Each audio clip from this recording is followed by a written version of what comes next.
Welcome back to Nostalgianomics. What if I were to tell you I am about to change everything you thought you knew about investing in the Pokemon trading card game? Unlike others who just bring their feelings on whatever they want to spout out that day, whatever flavor of the week topic they've decided on, I brought the numbers. I brought the print run numbers. I brought the sales data of all the live selling platforms. I broke down market cap for those of you that don't understand how it works. I'm going to explain to you the potential that is in this hobby. And it goes far beyond any of the reprint, restock rumors, the charts going down, and people saying things are crashing if things have corrected 10 or 20% in the past few days. Let's talk about what all this data actually tells us of the potential of this hobby moving forward. Before we do that, I gotta shout out today's video sponsor. It is Arizona TCG. They are your source for consignment on all of your graded cards. They have the best back end to track where your orders are at in the industry. You can track them all the way from the time they arrive through the entire process until they are complete. You can track your items, your active listings, dollar amounts, your lifetime revenue, even your pending payouts that are on the way, where most other companies just leave you in the dark through this process. Also, Arizona TCG has 100% positive feedback, over 20,000 items sold and over 4,000 followers on eBay. And all through the month of November, they are still offering 50% off your consignment fees if you use the code NOMICS. So make sure to check them out, guys. The link will be in the description and the comment section below. All right, let's start out with this. So we actually know how many cards Pokemon prints a year. And I want to draw your attention to this. This is the first year after the pandemic when things really picked up. 2021 to 22, they printed 9 billion cards. Scary number. The next year, they printed 9.7, up just under 10%. Then it went up to 11.9 in 23 to 24, which, you know, if you're doing the math there, that's over 30% from 2021, 2022. And then in 24 to 25, it went back down to 10.2 billion, which is up, you know, mere 12 or 13% from 2021 to 2022. Now, no one knows what the next year of numbers is going to be. A lot of people are speculating it's going to be even higher than 24 to 25 and even higher maybe than 23 to 24. Either way, we're talking about anywhere from a 12, 13% rise up to maybe a 30% plus rise in the last 2 years from the first big, uptick in 21 to 22.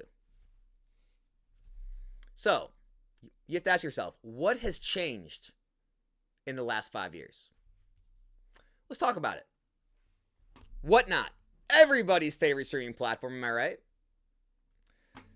Whatnot sales, their 2025 forecast is to break $6 billion in GMV. They did $3 billion in 2024, which is double, and it's only been growing exponentially since their inception in 2019. And you got to remember, 2020 and 2021, they were a brand new startup, basically. They were still in testing in 2020. They saw a 20x growth in 21 because they were, basically brand new in 2020 still. And so they've been growing exponentially over the years. Now, is it safe to say that in 24 and 25, they've done far more than 10 to 30% in live sales than they did back in 2021, 2022, back when Pokemon was printing 9 billion compared to a little bit more now? I think the sales far outsurpass what little bit of extra is being printed, don't you? Let's look at Drip Shop, another live streaming platform. Drip Shop has done over 100 million in sales revenue, and that's from 2023. I couldn't find any more data from recent years, but 100 million in sales, not bad. Fanatics Live. There's Catch 'em All Collectibles right there. Shout out Dan. Fanatics Live. Unfortunately, Fanatics doesn't break down the live sales segment, but they do have Fanatics Collectibles, which did 1.6 billion in 2024, growing 40% from the previous year. And a portion of that is now the Fanatics Live. Hard to tell how much, but it's growing. TikTok Shop. Guys, TikTok Shop is on track to actually get on the same level of eBay in sales of an estimated 77 billion. Yeah, we don't even need to go into TikTok Shop. It's growing exponentially. The amount of live streams that are done on TikTok are probably as much or more than anywhere else happening for the Pokemon card hobby. There are infinite packs being ripped on TikTok these days. Then you have eBay itself, which eBay now has its live segment. Unfortunately, they don't publicly disclose the eBay live selling numbers. It's all just wrapped into all of their, total sales. But eBay Live, it's growing. It's bigger than ever, much bigger. I don't even think, was it around in 2021, 2022 when the Pokemon cards printing was 9 billion? Maybe, maybe not. Very small if it was. Then you have, me and others. You got me, every other YouTube streamer. You've got people like Island Grown and all the other Twitch streamers. And it goes on and on. So I have more numbers. I just want to get to something real quick. Basically, even with all the reprints, restocks, remember guys, these are all wrapped into those billion numbers, right? It's all wrapped in. So you're telling me that you think by printing a couple extra billion cards, upping the print from 5 years ago by 10 to 30%, is enough to quench the demand of all of these live selling streaming platforms now?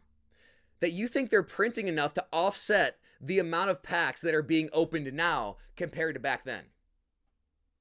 The reason the Scarlet Violet era is valued the way it is and the prices are rising the way they are, this era is getting ripped and is becoming more scarce than any era before it. And the fact of the matter is, there are simply not enough cards printed now to offset the amount that are getting opened compared to what was being printed and the amount that was being opened back then. That's where we're at. These are the true numbers, not the emotional takes that people have. Now let's get into market cap. Let me explain to you how market cap works. Market cap is basically how many of an item is in existence by the price it is selling for on the market. Now, we don't know how many booster boxes are being produced. I threw a fictitious number in there. We're going to say 1 million booster boxes. Let's say they print 1 million booster boxes. It's irrelevant how many to make the point. And they're selling all of them at MSRP. 160, 164. That would make the total market cap 161,640,000. Okay? And now another fictitious number. Let's say in 5 years, there's only 100,000 of those booster boxes that weren't opened that are left in existence. And again, another number we're going to throw out there. Let's say by then the market price is $500. The market cap would only be 50 million. Meaning, the people that say, who's going to buy this stuff? The demand could literally fall in less than 2/3. You could have less than 1/3 of the people actually wanting that box, and the price could continue to rise because the market cap is still that much lower. You don't need more interest coming into sealed products because they're always less in supply. So realistically, the price could rise into infinity as long as the supply continues to fall at a faster rate than demand. Let's say in 10 years, there's only 40,000 boxes left, and now they're all $1,000 a box. Market cap still fell 20%. As long as demand only fell 20% or less, the price will keep rising. That's how this works.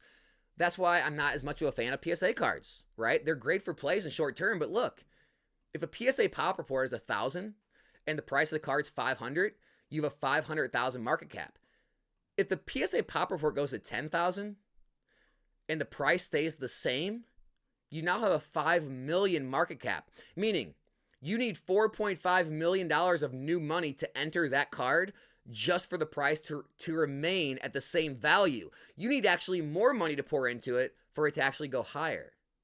Now, not all of these are on the market. So that's why these numbers can never be 100% accurate, because you're never going to have all the boxes on the market. You're never going to have all the cards in the market. And a lot of times the market prices are dictated by what's available. And that's why we'll have swings all over the place and corrections all over the place. But the overall underlying theme remains is that the reason sealed works is there's always less. The market cap is always going down unless the price rises, right?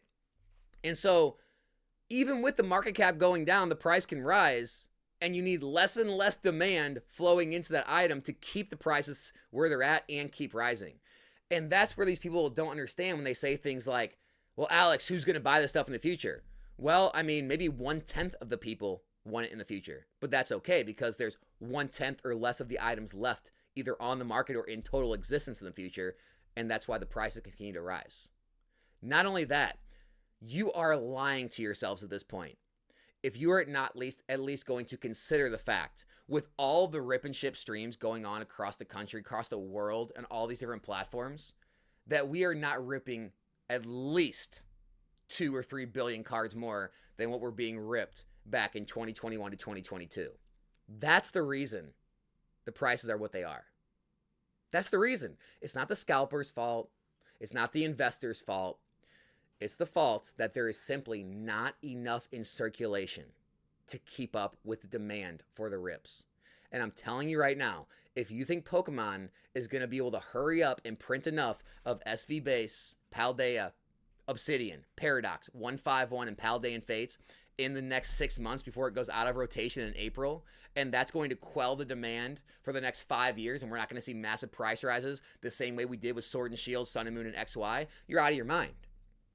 And then they're going to continue to keep up with all the new sets, all the in-demand sets, and even print the less popular sets in the next block, like Shrouded Fable, Temporal Forces, Stellar Crown. And they're going to print enough of the popular sets, like Prismatic Evolutions, Twilight Masquerade, Surging Sparks, to quench the demand, that in 5 more years, those are also not going to reach similar levels of scarcity and rise just like every other set has. Guys, look to the numbers when you're in doubt. Stop buying in to all the people that are kind of pulling your heartstrings, getting everyone fearful and reprints and restocks. Guys, you know what's the funny part is? Let's go back to those numbers one more time. Let's go back to these numbers one more time. You know what all these numbers have in common? Every single reprint and restock is all included in these numbers. Every one of them. Every reprint, every restock, every late release, everything. It's all included in the numbers. So all of these Pokemon cards have risen in price. All of these boxes have risen in price despite all of the printing, all of the reprints, all the restocks, all the stuff you want you to be fearful about. I don't know, guys. As always, like I said, I'm not trying to make up your mind. Make your own decisions. These are the numbers. Do with them what you will. That's all I got. Hope you guys enjoyed the video. Subscribe if you're not. Be back in a new one soon. I'm out.